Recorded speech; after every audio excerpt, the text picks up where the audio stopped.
서울의 밤은 잠들지 않는 거대한 짐승처럼 수억 개의 불빛을 삼키고 또 뱉어냈다. 그 현란한 불빛의 그림자 뒤편, 금방이라도 무너져 내릴 듯한 변두리의 낡은 여관방에서 강소라는 컵라면의 희미한 온기에 몸을 녹이고 있었다. 깜빡이는 넌사이니 창문을 통해 그녀의 창백한 얼굴 위로 기괴한 그림자를 드리웠다. 방 안에는 눅눅한 곰팡내와 그녀의 마른 긴장감이 뒤섞여 있었다. 그녀는 유령이었다. 지난 6개월간 그녀는 수십 개의 이름과 수십 개의 거처를 거치며 살아왔다. 그녀의 유일한 재산은 낡은 백팩 하나와 그 안에 든 세상 그 어떤 무기보다도 강력하고 위험한 노트북 한 대뿐이었다. 긱! 복도에서 낡은 마룻바닥이 울리는 소리가 들리자 그녀의 몸이 반사적으로 굳었다. 그녀의 손가락이 노트북의 딜리트 키위를 금방이라도 내리칠 듯 맴돌았다. 모든 것을 단 1초 만에 지워버릴 준비. 그것이 그녀의 생존 방식이었다. 다행히 발소리는 옆방으로 향했다. 그녀는 그제야 멈췄던 숨을 가늘게 내쉬었다. 그녀의 노트북 화면에는 영화나 드라마 대신 알아들을 수 없는 암호화 코드로 이루어진 검은 창만이 가득했다. 그녀는 유령처럼 인터넷이라는 거대한 바닷속을 흔적 없이 유영하며 자신을 쫓는 사냥꾼들의 위치를 파악하고 있었다. 자신의 안전을 확보한 후 그녀는 잠시 머리를 식힐 겸 며칠 전 북마크해 두었던 뉴스 기사 하나를 열었다. 의료 사기로 거액의 빚을 지고 어린 딸과 함께 길거리에 나앉을 위기에 처한 한 미혼모에 대한 짧고 슬픈 기사였다. 기사 아래에는 그녀를 비난하는 악플들이 가득했다. 소라의 얼굴에 차가운 분노가 스쳐 지나갔다. 이것이 그녀가 경멸하는 세상의 방식이었다.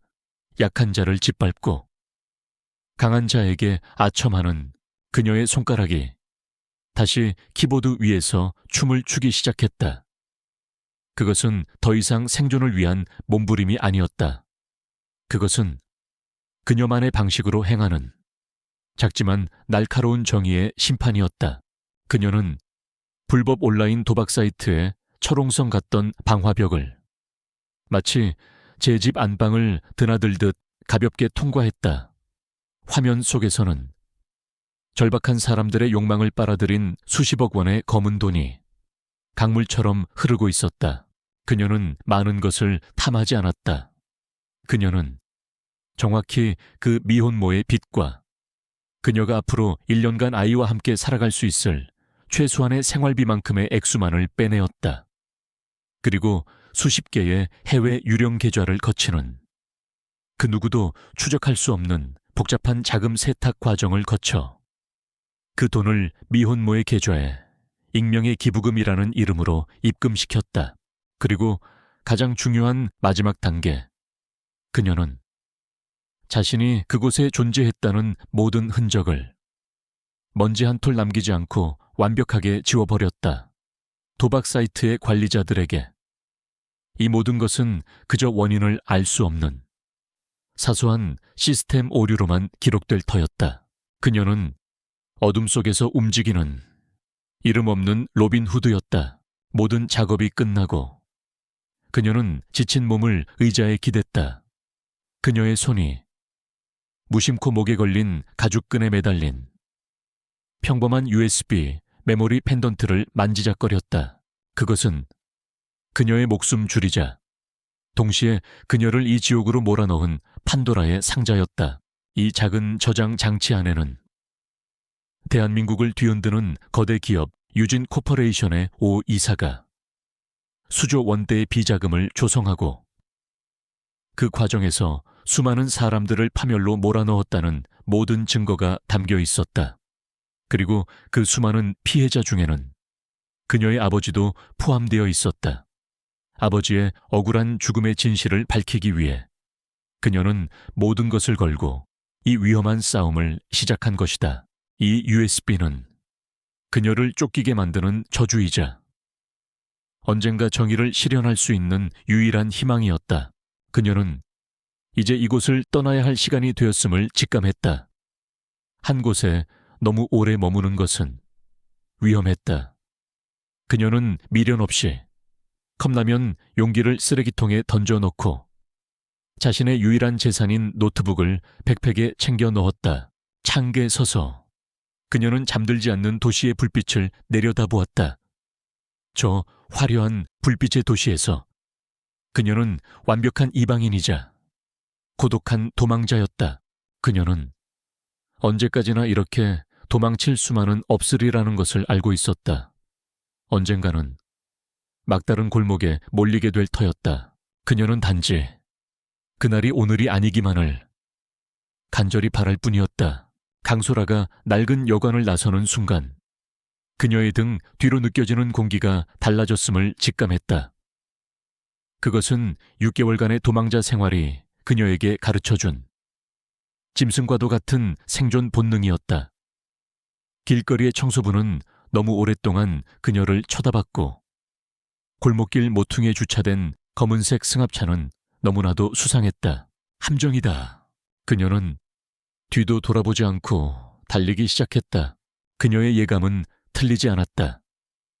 그녀가 뛰기 시작하자마자 그림자 속에 숨어있던 검은 양복의 사내들이 일제히 모습을 드러내며 그녀를 쫓기 시작했다. 서울의 복잡한 뒷골목은 순식간에 쫓고 쫓기는 거대한 미로로 변했다. 그녀는 필사적으로 달렸다. 시장의 좌판을 엎어 길을 막고 좁은 골목길 사이를 다람쥐처럼 빠져나가며 추격을 따돌리려 애썼다. 하지만 그들은 프로였다. 그들은 조직적으로 포위망을 좁혀왔고 마침내 그녀는 거대한 대로변으로 이어지는 막다른 골목에 갇히고 말았다. 찾았다. 강소라. 골목의 입구를 막아선 사내들이 비열한 미소를 지으며 그녀에게 다가왔다. 이제 도망칠 곳은 없었다. 바로 그때였다. 그녀의 눈에 신호대기에 걸려 잠시 멈춰선 위압적인 검은색 세단 한 대가 들어왔다. 가장 가까운 뒷좌석 문. 그녀에게 남은 유일한 탈출구였다. 그녀는 마지막 남은 힘을 쥐었자 차를 향해 달려갔다. 그리고 망설임 없이 차 문을 거칠게 열어젖히고 안으로 몸을 던졌다. 밟아요. 빨리. 그녀는 놀라서 굳어버린 운전사를 향해 다급하게 외쳤다. 차의 뒷좌석에 앉아있던 남자. 진태주는 자신의 차 안으로 굴러 들어온 이 불청객을 벌레라도 보는 듯한 차가운 눈으로 내려다보았다. 그의 옆에는 언제나처럼 한치의 흐트러짐도 없는 김비서가 앉아있었다. 누구냐? 태준의 낮은 목소리가 차 안의 공기를 얼어붙게 만들었다. 앞 좌석에 앉아있던 경호원이 이미 그녀를 끌어내기 위해 몸을 돌리고 있었다. 하지만 솔에게는 그럴 시간조차 없었다. 창밖으로 자신을 쫓던 사내들이 달려오는 것이 보였다.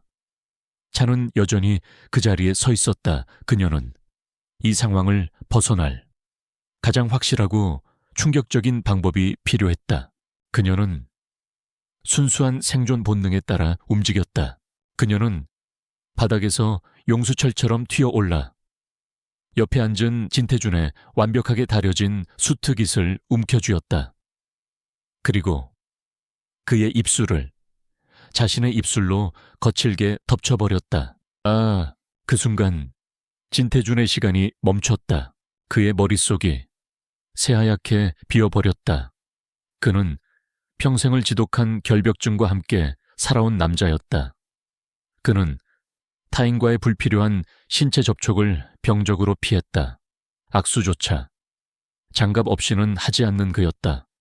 그런 그의 인생에 한 번도 존재한 적 없었던 키스라는 감각이 지금 이 낯선 여자의 침입과 함께 폭력처럼 들이닥친 것이다. 이질적이고 충격적이며 그리고 이상하게도 불쾌하지만은 않은 그 생경한 감각. 수십억 달러의 거래를 눈 하나 깜짝 않고 처리하던 그의 이성이 완벽하게 마비되었다. 경호원도, 운전사도 눈앞의 광경에 얼어붙었다. 차창 밖의 추격자들 역시 그 모습을 보고 잠시 멈칫했다. 그들의 눈에는 이 상황이 목표물의 탈출이 아닌 열정적인 연인들의 격렬한 사랑 싸움처럼 보였기 때문이다. 바로 그 찰나의 순간 신호등이 녹색으로 바뀌었다. 정신을 차린 운전사가 본능적으로 엑셀을 끝까지 밟았다. 부앙 하는 굉음과 함께 차가 총알처럼 튀어나가며 추격자들을 순식간에 시야 뒤편으로 사라지게 만들었다. 한참의 질주 끝에 차는 도심의 소음 속으로 완전히 섞여들었다. 소라는 이제 안전하다는 것을 확인하고 거친 숨을 몰아쉬며 입술을 떼었다. 차 세워요. 그녀는 다시 평소의 냉정한 목소리로 말했다. 여기서 내리겠어요. 하지만 진태주는 더 이상 얼어붙어 있지 않았다.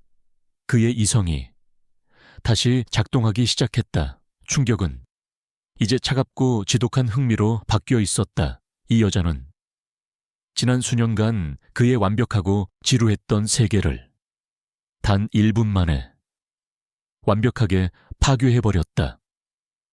그의 철옹성 같던 방어벽을 뚫었고 그의 첫 키스를 훔쳤으며 그의 마음속에 따분함, 이외의 감정을 처음으로 느끼게 했다. 그는 이 예측 불가능한 생명체를 이대로 놓아줄 생각이 전혀 없었다. 그는 그녀를 얼음 같은 눈으로 쳐다보았다. 그리고 운전사를 향해 오싹할 정도로 조용한 목소리로 명령했다. 문 잠가. 본가로 간다. 설컥 중앙 잠금 장치가 잠기는 소리가 소라의 핏줄을 차갑게 식게 만들었다. 그녀는 자신의 옆에 앉은 남자의 무표정한 얼굴을 쳐다보았다. 그녀는 방금 늑대의 소굴에서 탈출했다. 그리고 용의 둥지 안으로 제 발로 걸어 들어온 것이다.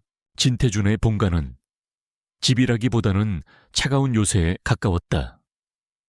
서울이 한눈에 내려다 보이는 북악산의 프라이빗한 자락에 위치한 저택은 높은 담벼락과 최첨단 보안 시스템으로 둘러싸여 세상과 완벽하게 단절되어 있었다. 강소라는 그 감옥과도 같은 아름다움 속으로 말없이 끌려 들어갔다. 그녀는 거대하고 미니멀한 그의 서재에서 왕좌에 앉은 왕처럼 자신을 내려다보는 남자와 마주했다. 그의 신문은 그녀의 예상과는 전혀 달랐다. 그는 그녀를 쫓는 자들이 누구인지에 대해서는 조금도 관심이 없어 보였다. 대신 그는 오직 그녀 자신에 대해서만 물었다. 정체가 뭐지? 원하는 건 뭐고? 그의 눈은 마치 희귀한 생명체를 관찰하는 과학자처럼 그녀의 모든 것을 해부하려는 듯 날카롭게 빛났다. 당신이 알 필요 없는 일이에요. 약속대로 날 보내줘요. 소라가 지지 않고 그를 쏘아붙였다. 바로 그 반항적인 눈빛이 그의 입가에 기묘한 미소를 걸리게 만들었다. 좋아. 그럼 새로운 거래를 하지. 그가 폭탄과도 같은 제안을 던졌다. 나와 결혼해. 그의 말에 소라는 어이가 없다는 듯 웃음을 터뜨렸다. 이 남자는 머리가 어떻게 된 게 분명했다. 내 세상은 완벽하고 논리적이며 지독하게 따분해. 그가 설명을 시작했다. 당신은 고작 10분 만에 내 세상에 혼돈과 위험 그리고 흥미라는 것을 가져왔지. 내가 당신의 적들로부터 완벽한 보호를 제공하지. 그 대가로 당신은 나의 소유가 되는 거야. 내 아내가 되어서 나의 이 지독한 따분함을 해결해 줘. 그것은 세상에서 가장 오만한 미친 제안이었다. 소라가 그가 제정신이 아니라고 말하려던 바로 그 순간 비비 저택 전체에 귀를 찢을 듯한 날카로운 경보음이 울려 퍼지기 시작했다. 벽면이 붉은 경고등으로 번쩍였다. 김 비서가 하얗게 질린 얼굴로 서재에 뛰어들어왔다. 회장님 외부에서 메인 서버를 향한 해킹 공격이 들어왔습니다. 5등급 최고 수준의 침입입니다. 저희 보안팀이 막고는 있습니다만 상대의 실력이, 태준의 얼굴이 차갑게 굳어졌다. 이것은 심각한 기업 스파이의 소행이었다. 바로 그때 소라가 움직였다. 그녀는 이 위기 속에서 자신의 가치를 증명하고 협상의 우위를 점할 수 있는 단 한 번의 기회를 보았다. 비켜요. 그녀는 주 컴퓨터 단말기 앞에 앉아있는 보안 요원을 밀치고 그 자리에 앉았다. 보안팀장이 지금 뭐 하는 짓입니까? 라고 소리쳤지만 태준은 기묘한 눈빛으로 그들을 제지했다. 그는 이 정체불명의 여자가 무엇을 하려는지 끝까지 지켜보고 싶었다. 소라가 키보드 위에 손을 올리는 순간 그녀의 분위기가 완전히 바뀌었다. 구석에 몰렸던 도망자는 사라지고 그 자리에 디지털 세계를 지배하는 냉혹한 포식자가 나타났다. 그녀의 열 손가락이 홀로그램 키보드 위에서 보이지 않을 정도의 속도로 춤을 추기 시작했다. 화면 위로는 일반인들은 이해할 수 없는 복잡한 코드들이 폭포수처럼 쏟아져 내렸다. 그녀는 단순히 방어만 하는 것이 아니었다. 그녀는 사냥을 하고 있었다. 전지적 시점의 서술은 그녀의 행동을 비유적으로 묘사했다. 그녀는 방화벽을 요새처럼 쌓았고 거미처럼 곳곳에 함정을 팠으며 디지털 미로 속으로 침입자를 몰아넣고 있었다. 5분도 차에 되지 않아 모든 공격이 무력화되었다. 하지만 그녀는 거기서 멈추지 않았다. 그녀는 역으로 공격을 시작했다. 그녀는 침입자의 경로를 역추적하여 그들의 방화벽을 단숨에 뚫어버렸다.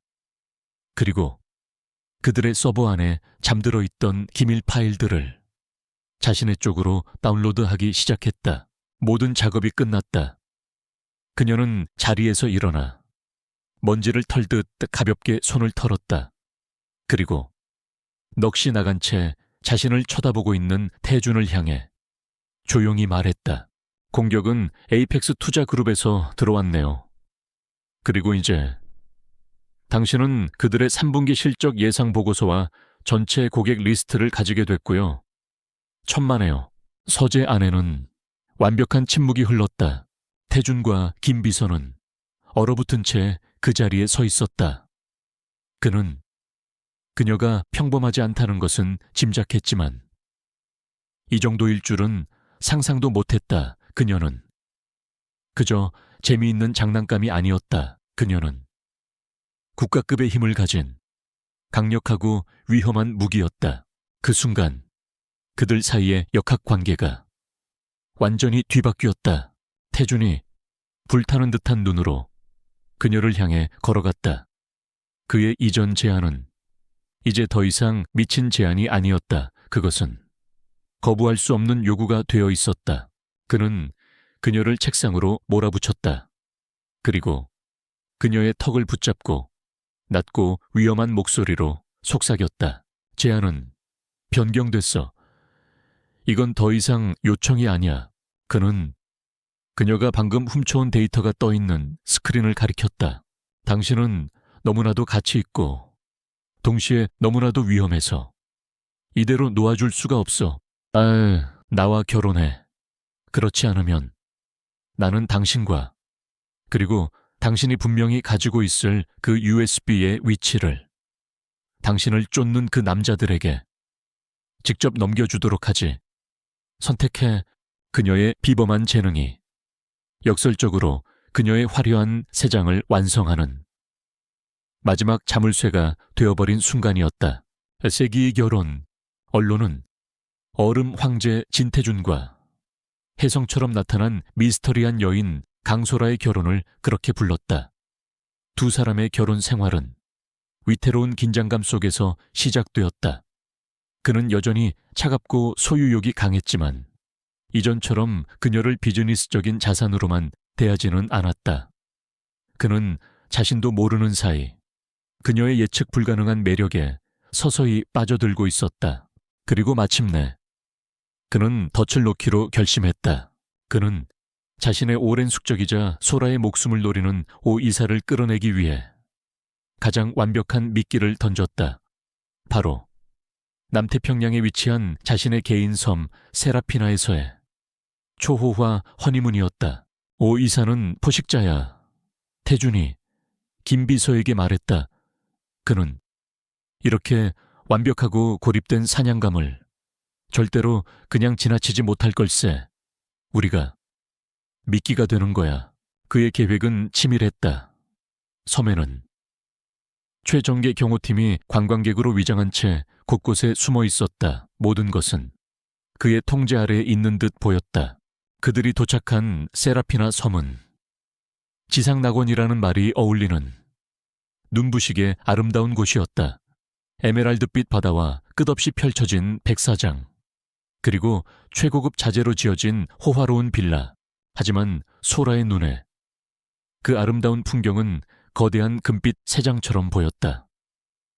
그녀는 단 한순간도 경계를 늦출 수 없었다.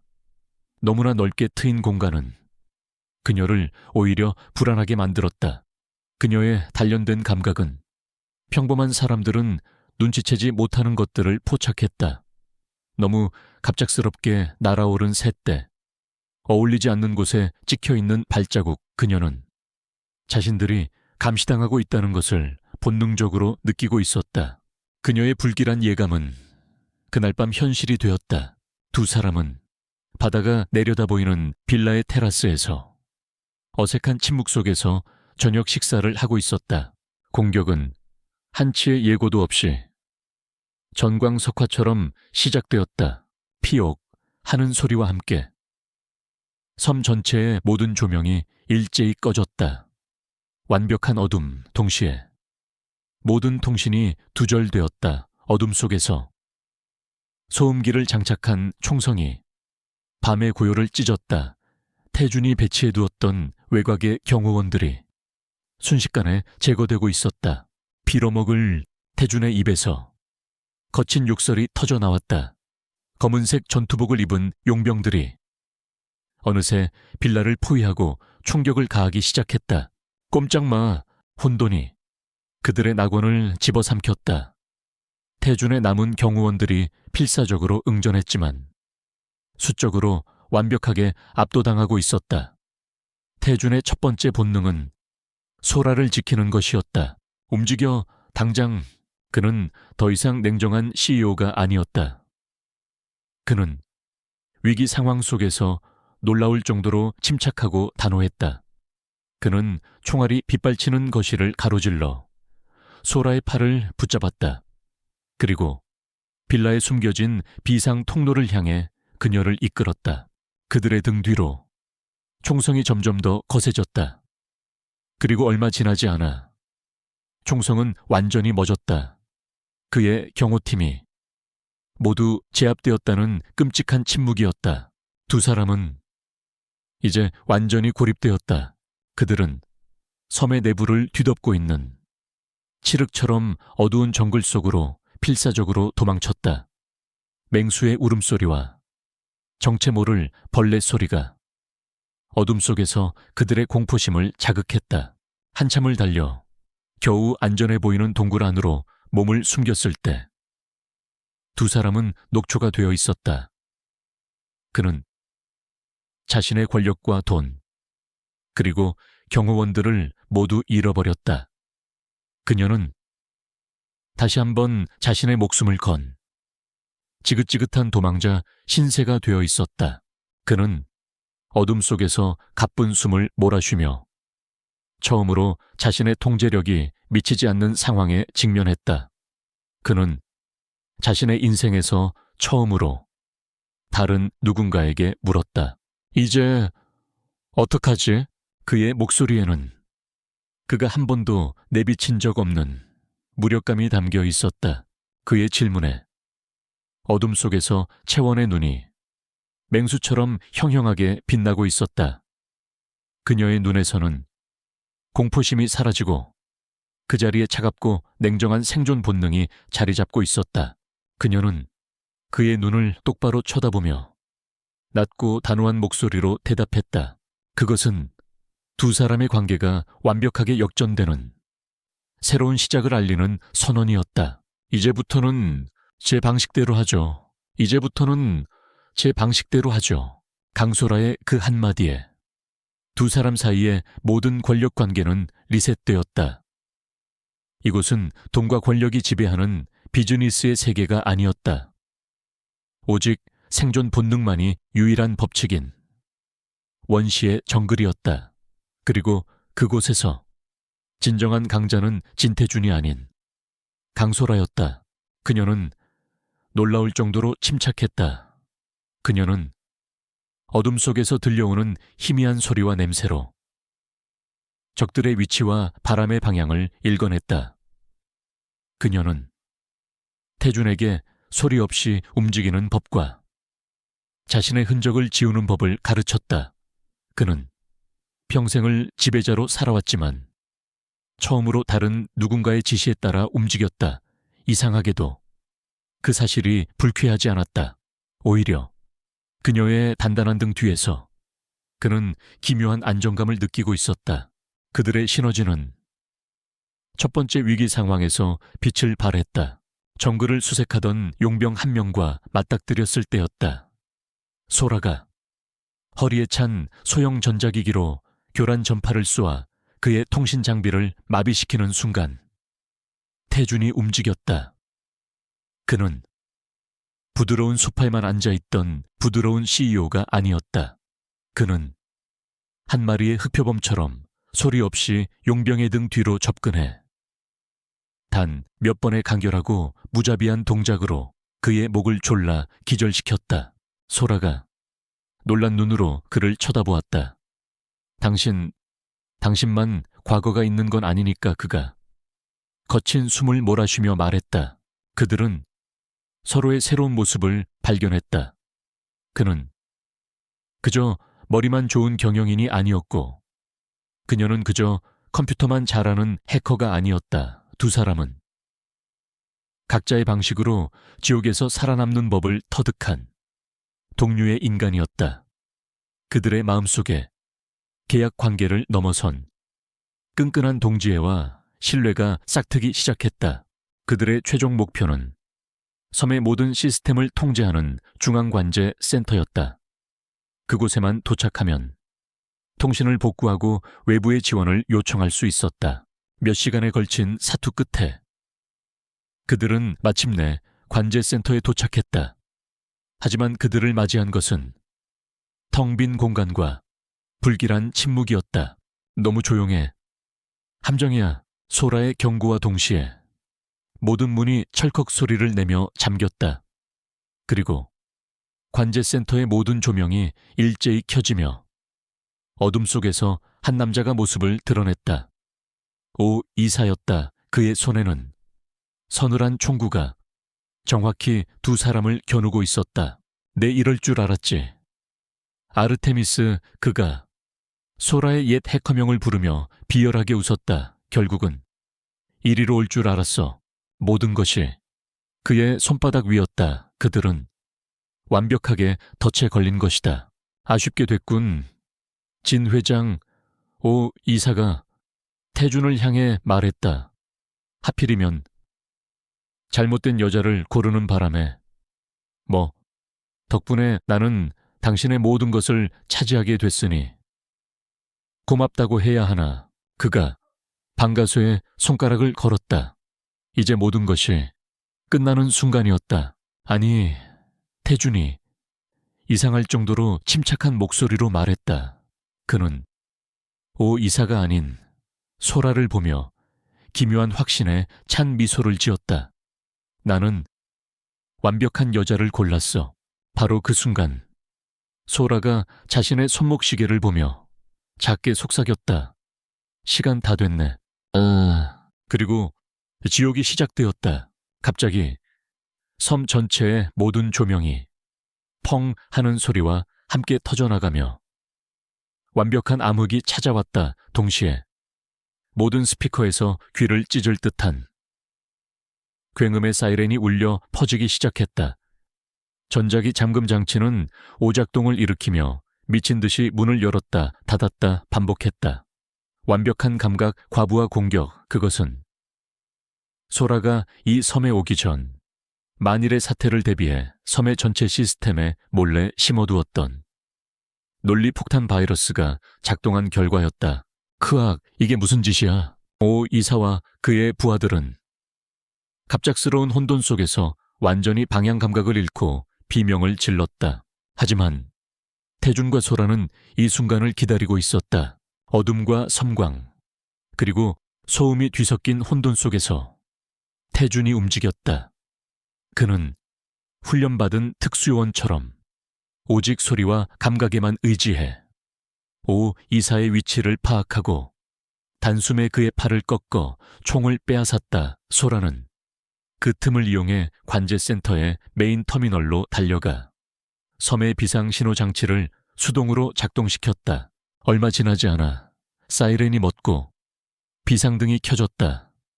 오 이사와 그의 부하들은 모두 제압된 채 바닥에 쓰러져 있었다.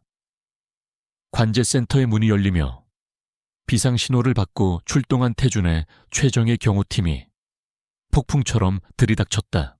모든 상황은 그렇게 종료되었다. 창문 밖으로 길었던 밤이 물러가고 새로운 아침에 첫 햇살이 비쳐 들어오고 있었다. 태준과 소라는 엉망이 된 관제센터의 한복판에 지쳤지만 함께 살아남은 모습으로 서 있었다. 그는 더 이상 그녀를 자신의 계약 아내나 흥미로운 자산으로 보지 않았다. 그는 자신과 대등한 그리고 자신의 목숨을 구해준 파트너를 바라보고 있었다. 그들의 생사를 건 사투는 두 사람 사이의 모든 계약과 이해관계를 불태워버리고 그 자리에 그 어떤 것으로도 끊을 수 없는 원초적이고 단단한 유대감의 토대를 남겨놓았다. 그들의 명예회복은 단순히 살아남았다는 사실이 아니었다. 함께 살아남았다는 바로 그 사실이었다. 서울로 돌아오는 전용기 안은 그들이 함께 겪었던 지옥 같은 혼돈이 거짓말이었던 것처럼 고요했다.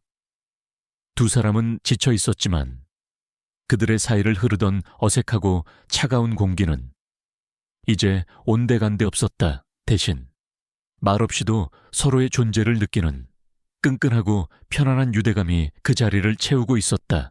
서울에 도착하자마자 소라가 가장 먼저 한 일은 자신의 목에 걸려있던 USB 펜던트를 풀어 태준에게 건네는 것이었다. 그녀의 길고 외로웠던 싸움에 마침표였다. 그 후의 일은 일사천리로 진행되었다. USB 안에 담겨있던 데이터는 대한민국을 뒤흔드는 거대한 폭탄이었다. 유진 코퍼레이션 5 이사의 수조 원대 비자금 내역과 정재계를 아우르는 그의 검은 커넥션이 세상에 낱낱이 드러났다. 검찰 수사가 시작되었고 오 이사와 그의 모든 공범자들은 법의 심판대 위에 서게 되었다. 그는 감옥에서 평생을 보내게 될 터였다. 그리고 강소라의 아버지의 억울한 누명 역시 십수년 만에 완전히 벗겨졌다. 그녀의 길었던 정의를 위한 전쟁은 마침내 승리로 끝이 났다. 그날 밤 모든 외부의 위협이 사라진 진태준의 저택, 한때는 차가운 감옥처럼 느껴졌던 그곳은 이제 세상에서 가장 안전한 두 사람만의 안식처가 되어 있었다. 그들은 태준의 서재에서 처음으로 서로의 진짜 이야기를 꺼내놓기 시작했다. 먼저 입을 연 것은 태준이었다. 그는 자신이 왜 그토록 세상과 단절된 채 얼음 황제로 살아왔는지에 대해 고백했다. 그의 지독한 결벽증은 단순히 더러운 것을 피하는 습성이 아니었다. 그것은 예측 불가능하고 통제할 수 없는 인간의 감정이라는 오염원으로부터 자신을 지키기 위한 하나의 방어 기제였다. 내 세상은 모든 것이 예측 가능하고 통제되어 있었어. 안전했지만 완벽하게 텅 비어 있었지. 마치 무균 수술실처럼 그는 소라를 바라보며 말했다. 그의 눈에는 더 이상 오만함이나 소유욕 대신 솔직하고 연약한 한 남자의 모습이 담겨 있었다. 당신은 내 인생의 첫 번째 변수였어. 내 통제 불가능한 세상 밖에서 내 인생으로 뛰어들어온 최초의 진짜였지. 그 사실이 나를 미치도록 두렵게 했고 동시에 미치도록 매료시켰어. 그의 고백이 끝나고 이번에는 소라가 자신의 이야기를 할 차례였다. 그는 그녀의 진짜 이야기를 들을 자격이 있었다. 그녀는 처음으로 다른 누군가에게 자신의 모든 것을 털어놓았다.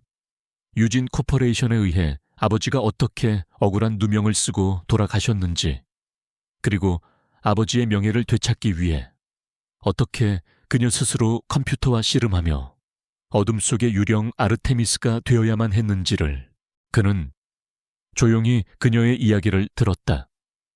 전지적 시점의 카메라는 그의 내면을 비추었다. 그의 눈에 비친 그녀는 더 이상 범죄자가 아니었다. 그녀는 아버지의 명예를 위해 거대한 제국과 홀로 맞서 싸운 고독하고 위대한 전사였다. 그녀에 대한 그의 존경심은 이제 숭배에 가까운 감정으로 변해가고 있었다. 모든 비밀이 드러난 후 두 사람 사이에는 편안한 침묵이 흘렀다.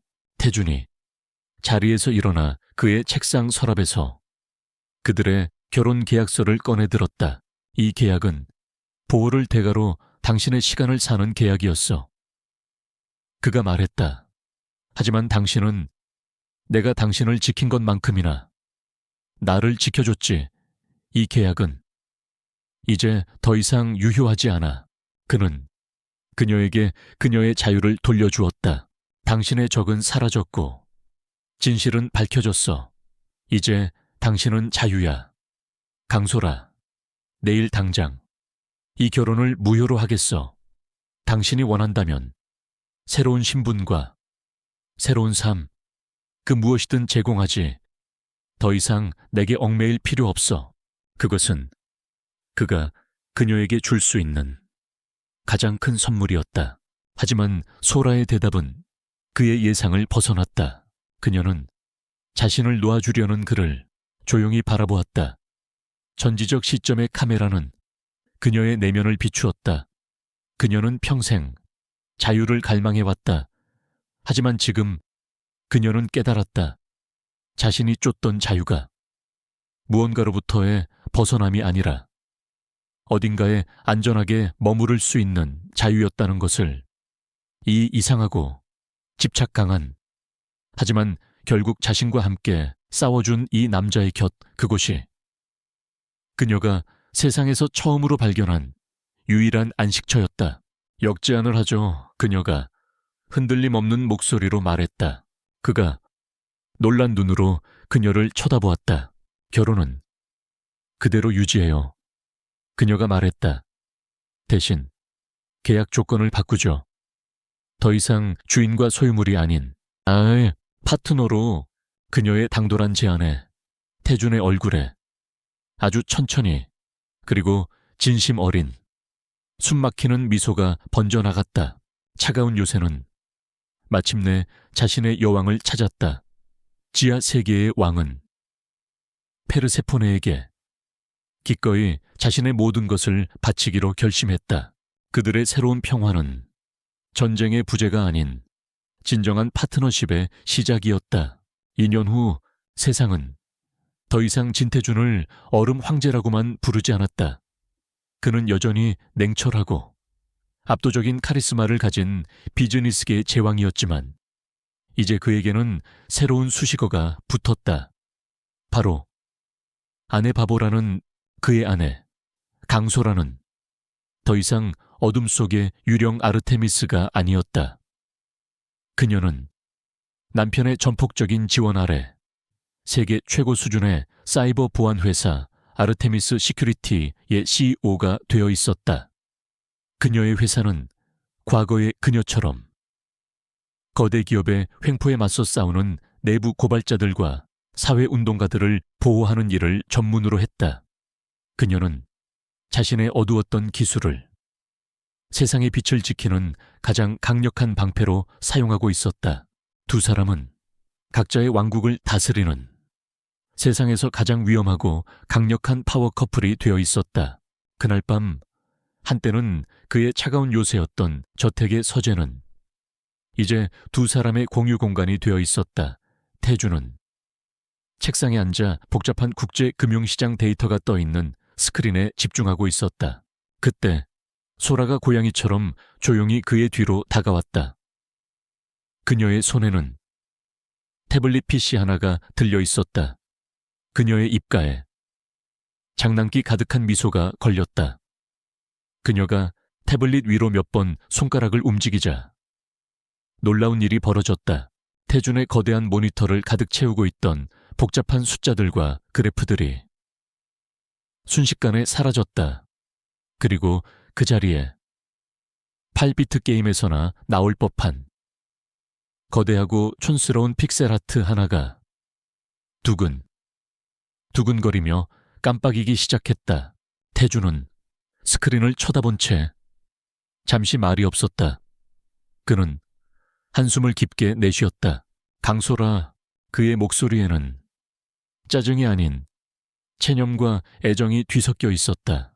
왜요? 회장님 소라가 일부러 그의 직함을 부르며 태아싱했다. 일보다 중요한 것도 있는 법이잖아요. 그가 의자를 돌려 그녀를 마주보았다. 그의 얼굴에는 더 이상 얼음 황제의 모습은 없었다. 그저 사랑하는 아내의 장난에 어쩔 줄 모르는 한 명의 평범한 남자가 앉아있을 뿐이었다. 그는 자리에서 일어나 그녀에게로 걸어갔다. 그리고 그녀를 자신의 품에 가두듯 강하게 끌어안았다. 당신은 내 인생의 유일한 버그야. 그가 그녀의 귓가에 속삭였다. 회장님의 유일한 바이러스죠. 그녀가 웃으며 대답했다. 그는 그런 그녀의 입술에 깊고 부드럽게 입을 맞췄다. 두 사람의 등 뒤로 거대한 픽셀 하트가 밤새도록 반짝이고 있었다. 그들의 사랑은 동화가 아니었다. 그것은 너무나도 다른 위험하고 고독했던 두 세계의 격렬한 충돌이었다. 하지만 그 혼돈 속에서 얼음 같던 CEO와 불꽃 같던 해커는 그들만의 이상하고 완벽하며 그 누구도 깨뜨릴 수 없는 사랑의 암호를 찾아냈다. 이야기꾼의 마지막 인사. 이야기는 여기서 막을 내립니다.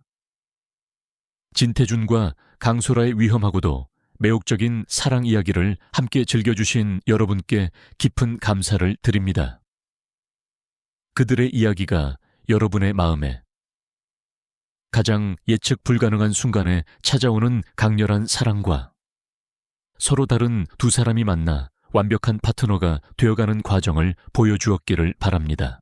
만약 이 이야기가 마음에 드셨다면 채널 구독과 좋아요, 그리고 알림 설정까지 부탁드립니다.